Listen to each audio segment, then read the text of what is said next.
Tengo algunas preguntitas para el final. Hay 5 preguntas, así que hay preguntas un poquito específicas, a ver si logran hacer el 100% de las respuestas al final. Vamos a comenzar. Em, Aquí está en este libro, cita también al libro Joya de los Testimonios, Mensajes Selectos, y es como un extracto, este libro es un extracto de varios otros libros que escribió Ellen White, es un compendio. Y comienza hablando de la ciudad original. El plan de Dios era el jardín del Edén, ¿cierto? El jardín del Edén, ese era el lugar donde Dios quería que el hombre viviera, y esa era la tierra para él, el lugar soñado donde se iban a reproducir, iban a llenar la tierra en un lugar así como el jardín del Edén. Cuando el hombre cae en pecado, ustedes saben que salen del jardín del Edén, pero con la promesa de una restitución a ese lugar, que el jardín del Edén iba a ser restaurado y el hombre iba a volver a entrar ahí. Y cuando nosotros vemos en la segunda venida, en el cielo, vemos de nuevo que ahí está el árbol de la vida, ¿cierto? Vemos que hay un río, hay un árbol de la vida, está la hoja para la sanidad de las naciones, sus frutos. Entonces es algo parecido a eso lo que Dios quiere para nosotros. ¿Qué pasa cuando Caín se rebela contra Dios? Dice así una cita de Patriarcas y Profetas. Dice, se había retirado de la promesa de la presencia del Señor, desechando la promesa del Edén restaurado para buscar riquezas y placer en la tierra maldita por el pecado. Y así se había destacado como el caudillo de la gran multitud que adora al Dios de este mundo. Hablando de Caín. ¿Quién fundó la ciudad original? Fue Caín. Caín decidió no buscar, no seguir labrando la tierra, que era lo que él había decidido hacer, sino que construir una ciudad. Y fíjense que después da un salto el libro y pasa al diluvio. Y dice que los descendientes de Noé continuaron habitando en las montañas donde el arca se había detenido. Y a medida que se multiplicó la apostasía, no tardó en causar división entre ellos. Los que deseaban olvidar a su creador y desechar las restricciones de su ley, tenían por constante molestia las enseñanzas y el ejemplo de sus piadosos compañeros. Y yo quería comentar un poquito esto porque cuando se predica o se enseña la verdad, o se ve sin abrir la boca siquiera, cuando se ve un testimonio en favor de Dios, parece que molesta a las personas. Yo no sé si han notado de repente quizás algún compañero en la universidad, en el trabajo. Yo doy gracias a Dios porque en el colegio, como somos adventistas la mayoría, no es tan así, pero me imagino en otros trabajos que sí debe ser más difícil. Cuando uno quiere seguir la voluntad de Dios, molesta un poco. A mí me pasaba harto en la universidad, porque yo quería hacer las cosas a la voluntad de Dios y se reían, se burlaban de mí, yo no encajaba con ellos, me sentía ajeno a ellos. Y parece que esto les molesta. Y eso les pasaba a estas personas igual. Dice que les molestaba escuchar las enseñanzas y ver el ejemplo de ellos. Entonces, ¿qué hacen? Deciden retirarse y se van a Sinar, a la llanura de Sinar, donde empiezan a construir la Torre de Babel. Entonces dice acá, eh, la persecución de los placeres, perdón, deciden construir una ciudad y en ella una torre tal de estupenda altura que fuera la maravilla del mundo. Eso está en Génesis 11, 2 al 4 y también en Patriarcas y Profetas. La pregunta, mis hermanos, y yo quiero a ver si alguien quisiera participar. Se dice que salgamos de las ciudades. ¿Qué de malo tiene la ciudad? ¿O qué piensan ustedes que corremos riesgo nosotros estando en la ciudad? ¿Qué ventajas tenemos fuera de la ciudad, viviendo en un campo, por ejemplo? ¿Alguien quisiera responder? ¿Quisiera participar?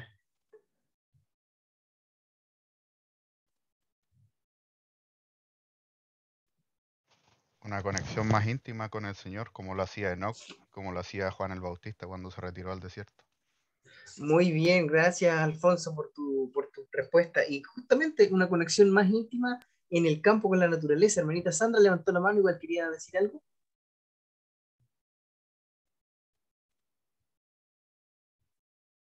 ¿No?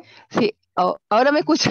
Sí, ahora sí, ahora Lo que sí. pasa es que estuve como un mes en el campo cuidando unas niñitas chicas y es increíble que me pude conectar mucho más con la naturaleza y con Dios porque puedo leer, lo que no me cuesta mucho leer aquí en Valdivia. Entonces es increíble cómo ellas meten harta bulla, todo eso, pero igual pude leer mucho más que lo que leo acá. Entonces yo me sentí súper cómoda en ese sentido, porque la conexión es distinta. Entonces no hay a la hora de irme al campo, entre comillas.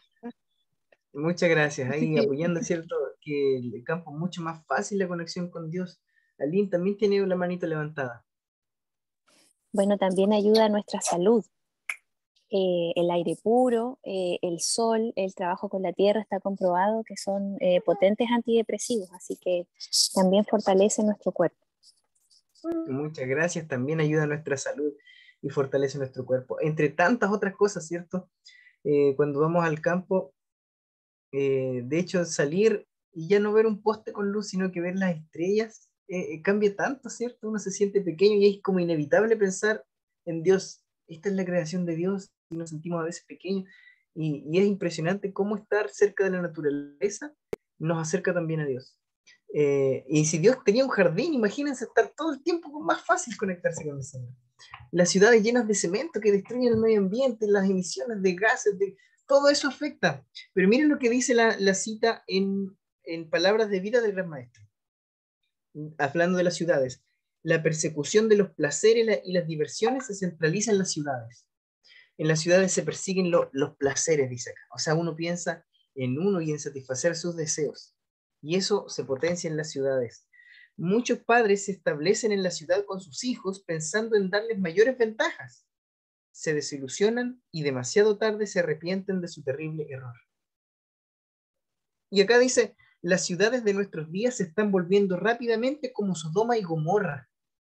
Yo decía aquí, ¿y a qué se referirá con esto? ¿Cómo era Sodoma y Gomorra, mis hermanos? ¿A qué se refiere con que nuestras ciudades se parecen a Sodoma y Gomorra cada vez más rápido? ¿Cuáles eran los pecados de Sodoma y Gomorra? ¿Alguien quiere participar en esta parte? ¿Qué pecados habían? O si se acuerdan de uno, terrible, en Sodoma y Gomorra. ¿Fornicación? Fornicación, gracias, gracias. ¿Quién más quiere decir algo? O si alguien quiere participar, es el momento. Homosexualidad. Homosexualidad, muy bien. No sé quién está hablando, que no aparece, pero gracias por la La respuesta. ropa. Ah, la robo, ya. ¿Y por qué no me sale aquí? Ya, homosexualidad. Homosexualidad era un pecado. De ahí viene la palabra sodomizar, ¿cierto? Sodomita. Bueno, pero ese no era el único pecado. Era, yo creo, el más grave y el más relevante. Pero vamos a buscar ahora en la Biblia, en Ezequiel 16, 48 al 50, porque aquí se habla de otros pecados que habían en esa ciudad. Porque aquí, como estamos leyendo el texto, dice que no, las ciudades se parecen cada vez más a Sodoma y Gomorra. Y yo creo que es verdad, cada vez la homosexualidad gana terreno en las ciudades, hasta en las iglesias. Pero ese era uno de los pecados grandes, pero también habían otros. Entonces veamos qué más había en Sodoma y Gomorra, que Dios decidió destruir esas ciudades. Ezequiel 16, 48 al 50. Si alguien lo tiene, por favor, ¿me puede dar lectura?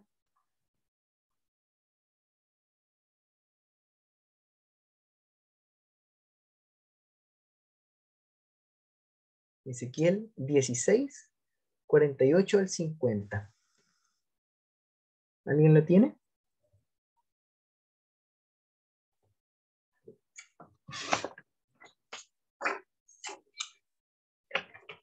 ¿No? ¿Nadie lo tiene?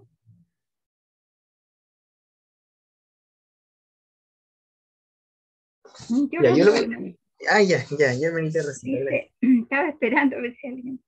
Dice, vivo yo, dice Jehová, el Señor, que tu hermana Sodoma y sus hijas no han hecho como hiciste tú y tus hijas. Esta fue la maldad de Sodoma, tu hermana, soberbia, pan de sobra y abundancia de ocio tuvieron ella y sus hijas. Y no fortaleció la mano del afligido y del necesitado. Se llenaron de soberbia e hicieron abominación delante de mí. Y cuando los vi, las quité. Muchas gracias, hermanita Rosita. Ahí están otras cosas que hacía Sodoma y Gomorra. Entonces, esa palabrita abominación es la misma palabra que aparece en Levítico 18, cuando dice echarse varón, como con mujer, esa abominación ante mí, esa palabra está acá, abominación. Entonces aquí habla, claro, de homosexualidad, por ejemplo, la práctica de la homosexualidad, pero también hay otras cosas. Incluso hay una que se repetía 2 veces. Perdón, la decía y después la repetía. ¿Se dieron cuenta cuál era? Soberbia, decía. Aquí, en ese capítulo en Ezequiel, Dios le está llamando la atención a Jerusalén y le dice, mira, Sodoma y Gomorra hizo esto, y tú estás igual, le dice. Tú estás haciendo igual, ante mis ojos estás haciendo mal. Y ahí le dice, era soberbia, y después le repite, era soberbia. Sodoma y Gomorra, soberbia. ¿Y qué es la soberbia, mis hermanos? Si buscan soberbia, les puede parecer que es un sentimiento de superioridad, de que yo soy mejor que otro. Y eso reinaba en Sodoma y Gomorra. Por algo Dios lo puso 2 veces acá. Sodoma y Gomorra era soberbia, era soberbia. Los habitantes de ahí pensaban que eran superior a los demás. Y esto también pasa en las ciudades. Si dice que las ciudades se van pareciendo cada vez más a Sodoma y Gomorra, aparte de la homosexualidad, también nos vamos volviendo quizás más soberbios estando en la ciudad. Y nos sentimos superiores se nos hace más difícil escuchar la voz de Dios, porque para escuchar la voz de Dios es necesario ser humilde. Y ser humilde es lo contrario a ser soberbio. Entonces, en la ciudad se potencia la soberbia, en el campo se potencia la humildad. Por eso es más fácil estar en el campo escuchando al Señor. Y también había otra cosa, decía, no ayudaban al afligido y al necesitado. Y es verdad también eso. Es impresionante porque en la ciudad uno sí ve personas en la calle, ¿cierto? Necesitadas. Y cada vez parece que como es más habitual verlos, el corazón está más frío, más insensible. Y en las ciudades pasa esto. Aunque uno podría decir, mira, uno ve más gente en la ciudad, uno ve más gente necesitada, entonces es más fácil. Al contrario, es más difícil. Eso le pasó a Sodoma y Gomorra. Con el tiempo se fueron enfriando. Y dice acá, sigue diciendo, el fin está cerca y cada ciudad va a ser trastornada de diferentes maneras. Habrá confusión en cada ciudad. Todo lo que puede ser sacudido lo será. Y no se sabe qué pasará luego. Los juicios serán de acuerdo con la maldad de la gente y la luz de la verdad que han tenido. O sea, vienen juicios sobre las ciudades. Y dice que todas las ciudades van a ser sacudidas. Que todo lugar que puede ser sacudido lo será. Pero que este juicio va a ser de acuerdo a la maldad de la gente. O sea, si se nos dice salgan de las ciudades grandes, no es porque mientras más habitantes hay, peores juicios vienen. No, es porque se concentra la maldad y mientras más maldad, peor será el castigo. Por eso se nos recomienda no estar en ciudades grandes. Y si es posible en el campo. Pero si no se puede en el campo, entonces en ciudades más pequeñas. No en grandes capitales. Y habla aquí específicamente de ciudades. Aquí Elena White comienza hablando de ciudades de Estados Unidos. Pero vamos a pasar a algo antes. Dice, los hombres continuarán levantando costosos edificios que valen millones. Se dará una especial atención a su belleza arquitectónica y a la firmeza y solidez con la que son construidos. Pero el Señor me ha hecho saber que a pesar de su insólita firmeza y su costosa impotencia, estos edificios correrán la misma suerte del templo de Jerusalén. Entonces dice que el Señor le mostró edificios firmes que cayeron. Y acá es impresionante. Me acuerdo cuando lo estudiamos este capítulo, ese día en grupo pequeño, quedamos impresionados todos ahí y dijimos, pero qué explícito cómo Elena de White habla ahora en la ciudad de Nueva York, la profecía que le fue mostrada. Miren lo que dice acá, es que si esto lo hubiera dicho Nostradamus, hubiera salido en todo el mundo la noticia de la profecía de Nostradamus que se cumplió al pie de la letra, pero lo dijo Elena de White, entonces no se desparramó tanto la noticia, pero es impresionante, mis hermanos. Escuchen lo que dice. Estando en Nueva York, en cierta ocasión, se me hizo contemplar una noche los edificios que piso tras piso se elevaban hacia el cielo. Esos inmuebles, que eran de la gloria de sus propietarios y constructores, eran garantizados incombustibles. La siguiente escena que pasó delante de mí fue una alarma de incendio. Los hombres miraban a los altos edificios, reputados incombustibles, y decían, están perfectamente seguros, pero estos edificios fueron consumidos como la pez o brea. Las bombas contra incendios no pudieron impedir su destrucción. Los bomberos no podían hacer funcionar sus máquinas. Joya de los testimonios, tomo 3. Aquí nosotros vemos las Torres Gemelas son los únicos 2 edificios que estaban en Nueva York hasta el cielo y eran declarados incombustibles. Entonces, Elena de White lo dice con tanto detalle que si hubiéramos escuchado estas mismas palabras en otro profeta, por ejemplo Nostradamus, las personas se volverían locas. Pero lo dijo Elena de White nomás, la sierva del Señor. Entonces no pasó mucho. Y la profecía es muy, muy específica, muy específica. De hecho, una vez una alumna me preguntó a mí, me dijo que Nostradamus había profetizado la caída de las Torres Gemelas. Y era un texto súper, no, perdón, el coronavirus. Y era un texto súper ambiguo que decía, en el año de los patos, por 2022, porque los dos eran como patos, viene una reina del este, y ahí se refería porque China está en el este, entonces como demasiado rebuscada la profecía. Pero miren qué específico Elena de White. Dice, 2 edificios declarados incombustibles en Nueva York. ¿Cuáles eran? Las Torres Gemelas. Entonces, así, después ella habla de Chicago, de Los Ángeles, de cosas que vienen, de incendios, de terremotos, y dice, todas estas cosas no eran sino una lección práctica para nuestro pueblo, amonestándoles a no invertir grandes sumas en propiedades en Chicago ni en cualquier otra ciudad, a menos que la providencia de Dios abran positivamente el camino e indiquen claramente dónde deben construir o comprar, como sea necesario, a fin de dar la nota de amonestación. Se dio una advertencia similar respecto a construir en Los Ángeles. También específicamente, no construían en Los Ángeles. Repetidamente, dice ella, se me ha instruido que no debemos invertir recursos en la construcción de edificios costosos en las ciudades. Después ella habla de San Francisco, de Oakland, y narra más cosas que pasaron. Un terremoto, dice, que azotó a San Francisco, era seguido por otras amonestaciones del poder de Dios. No especifica aquí cuáles, pero dice aquí cantidad de millones que se perdieron, vidas que se perdieron en esas catástrofes. Y más abajo dice, aún en las ciudades donde han caído los juicios de Dios como consecuencia de la transgresión, dice, no hay señal de arrepentimiento.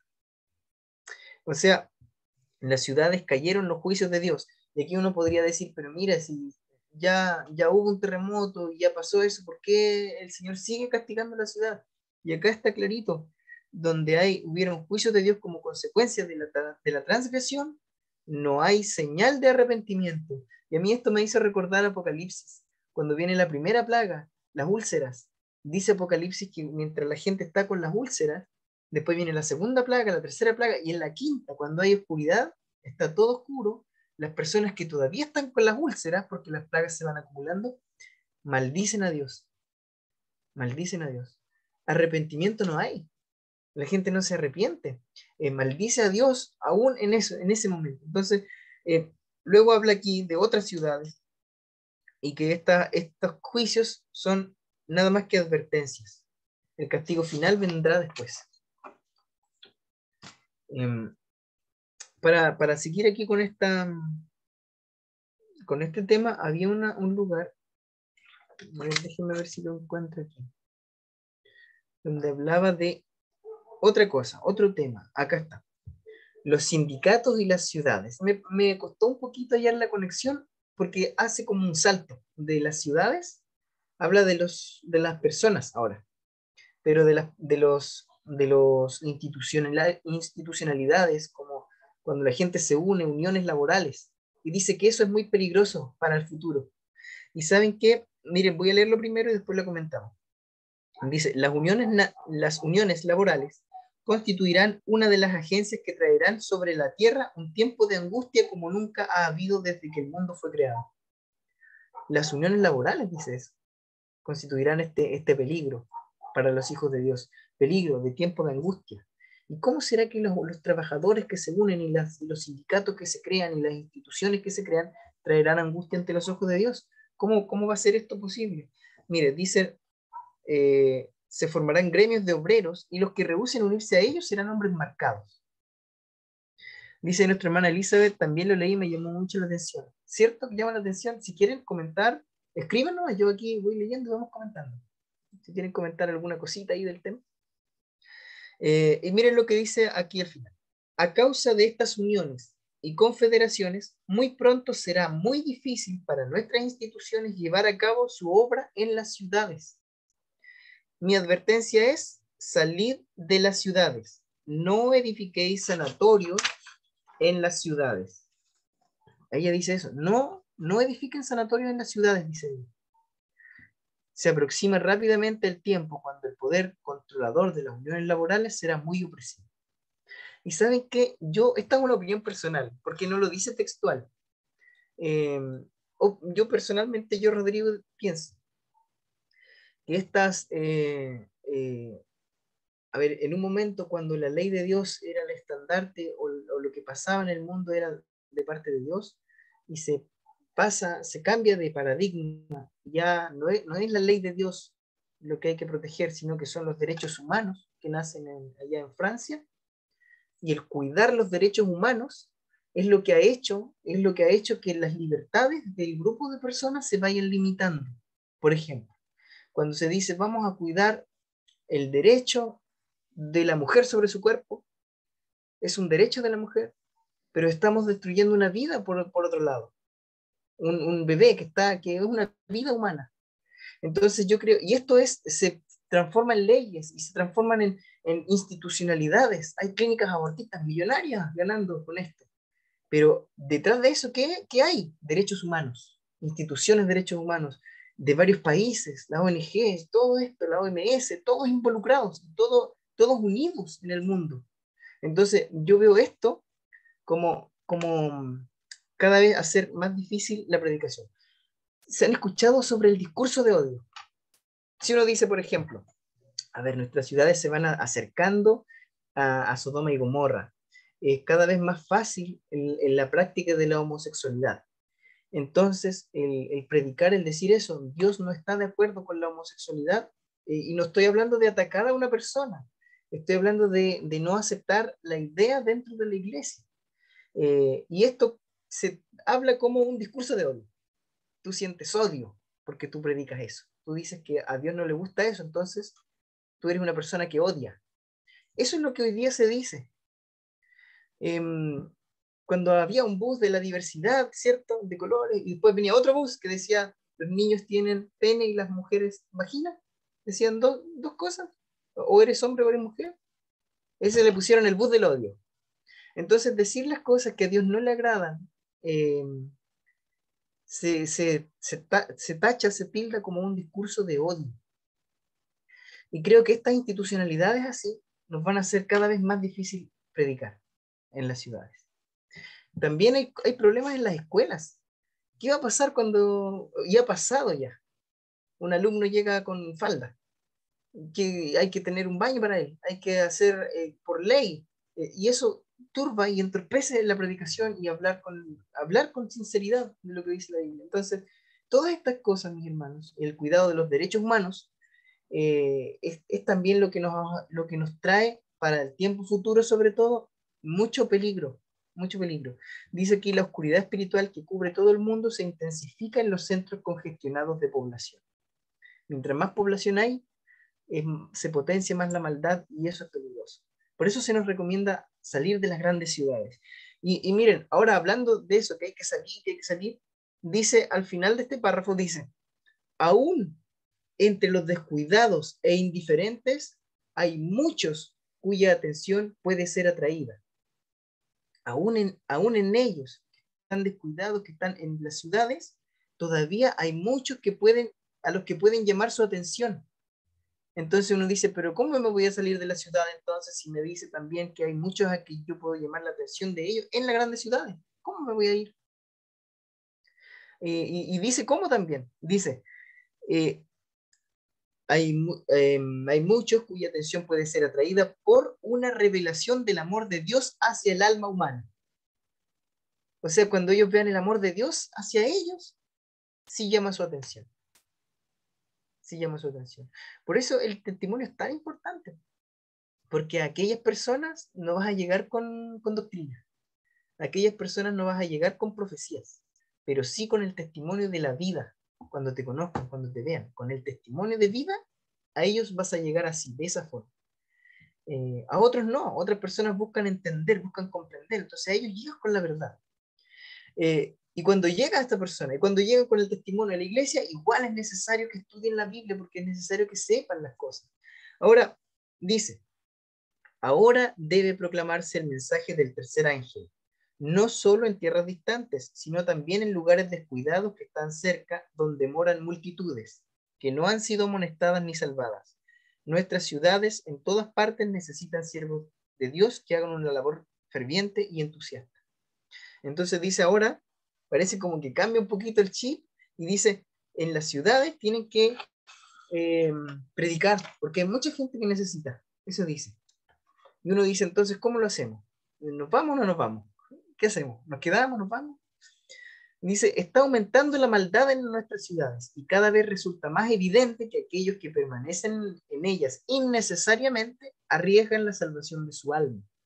Y acá la atención no es para cuidado, que es más fácil que te asalten. Hay muchas noticias, ¿cierto? Cada vez más, acá mismo en Valdivia. Pero Dios dice acá, están arriesgando la salvación de su alma. Eso es lo peligroso. Cuando mantenemos en las ciudades innecesariamente, arriesgamos la salvación de nuestra alma. Entonces ahora viene la respuesta. ¿Qué cosas tienen que estar en la ciudad y qué cosas no? Y aquí es clarito y dice, en las ciudades, en esas ciudades debemos tener casas de culto, o sea, templos, como monumentos de Dios. Pero, las instituciones destinadas a la publicación de la verdad, a la curación de los enfermos, o sea, los hospitales, las clínicas, a la preparación de los obreros, deben establecerse fuera de las ciudades. O sea, los hospitales donde se preparan los obreros, eso debe estar fuera de la ciudad, no en la ciudad. Especialmente importante es que nuestra juventud sea protegida de las tentaciones de la vida en la ciudad. ¿Qué cosas deben estar en las ciudades? Las escuelas, las iglesias y los restaurantes. Esas tres en la ciudad. Porque en las escuelas tú puedes hablarle a los niños. En los restaurantes tú puedes hablarle a las personas ahí en la ciudad. Y en los templos también, en las iglesias. Las personas pueden ver un lugar donde encontrarse con Dios. Por eso es tan importante el culto. Porque ahí vamos a encontrarnos y alabar a Dios. Pero los otros lugares, los hospitales, la formación de obreros, eso fuera de la ciudad, dice. Es importante que estemos afuera. Bien, entonces al final termina esto diciendo que no se recomiendan los traslados apresurados al campo, no vaya a ser que nos pase como ese que dijo Jesús, se preparó y empezó a construir, llegó a la mitad y se le acabaron los materiales y no sabía qué hacer y era la burla de los que pasaban. Entonces dice, si planificas irte al campo, bien analizado, bien planificado, y si no tienes ahora para ir, entonces comienza orando, que el Señor muestre el camino. Yo soy convencido que el Señor nos muestra su voluntad. Yo soy convencido que la fe no es ciega. Cuando dicen fe ciega, yo creo que la fe no es ciega, que el Señor muestra el camino. Por eso dice, te enseñaré el camino que debes andar. Yo creo que la fe no es como avanzar sin saber. Yo creo que Dios nos muestra que la fe es con evidencias. Por eso Dios se ha encargado de mostrar evidencias arqueológicas, profecías, etc. Eso es otro tema. Pero sí, si planificamos en algún momento ya pronto, no muy lejano, irnos al campo, que el Señor nos muestre. Y tenemos que empezar a orar. Para terminar, dice, ¿cuál es la señal para irnos a los campos o a las ciudades más pequeñas? Voy a leer el último párrafo. Dice, no está lejano el tiempo en que, como los primeros discípulos, seremos obligados a buscar refugio en lugares desolados y solitarios, así como el sitio de Jerusalén por los ejércitos romanos fue la señal para que huyesen los cristianos de Judea. Así, la asunción del poder por parte de nuestra nación, los Estados Unidos, con el decreto que imponga el día de descanso papal, será para nosotros una amonestación. Entonces será tiempo de abandonar las grandes ciudades y prepararnos también para abandonar las menores en busca de hogares retraídos y apartados entre las montañas. Bien, sabemos que hoy vivir en el campo tiene más ventajas. Si se puede hoy, mejor. Pero si no se puede, entonces cuando llegue ese momento hay que abandonar las ciudades grandes y empezar a pensar en abandonar las ciudades chicas también, porque como vimos antes, toda ciudad, si va a ser sacudida, lo será. Entonces tenemos que empezar a pensar dónde irnos en lugares desolados entre las montañas. Hermanos, yo leo esto y la verdad es que uno piensa, se viene tribulación como nunca ha habido, como dice Mateo, como nunca ha habido antes. Así que hay que estar preparados, hay que estar cerquita del Señor. Y es tan cierto cuando dice que en la ciudad es más difícil, cuando estuvimos con tanta tecnología, pero no juntos. Yo les digo, para mí y mi familia también fue difícil el culto, hacer cultito y todo. El Señor le gusta lo simple, volvamos a lo simple. Una oración debajito de un árbol, mirando el arbolito, orando al Señor. Creo que eso es mucho más enriquecedor. Y si tenemos la posibilidad de ir a un campito, viajar, conocer un campito, caminar simplemente por la arenita en la playa, es harto más provechoso. Que el Señor les bendiga, que tengan un bonito término de semana, cuando ya mañana comienza una nueva semana, que el Señor les bendiga, que podamos